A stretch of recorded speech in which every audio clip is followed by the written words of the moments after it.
छत्रपती संभाजीनगरमध्ये आता राज्य उत्पादन शुल्क आणि पोलीस विभाग देखील मद्यपींना आवरण्यासाठी कमी पडणार आहे। कारण एका दिवसासाठी तब्बल 65,000 मद्यपींनी दारू पिण्याचं लायसन्स काढलेत।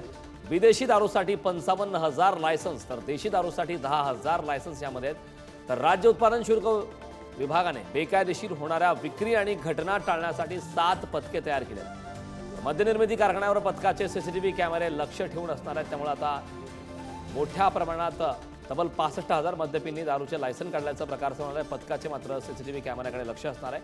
मद्यपींना आवरण्यासाठी आता प्रशासन कमी पडणार की काय असा प्रश्न आता या निमित्ताने निर्माण होतो। छत्रपती संभाजीनगर जिल्ह्यामध्ये थर्स्टी बसच्या अनुषंगाने अवैध मद्याची विक्री किंवा ढाब्यांवरती मद्याची विक्री होऊ नये त्या अनुषंगाने आम्ही एकूण 7 पथके तयार केलेली आहे। सदर 7 पथकांमार्फत ढाब्यांवरती कारवाई करणार आहोत।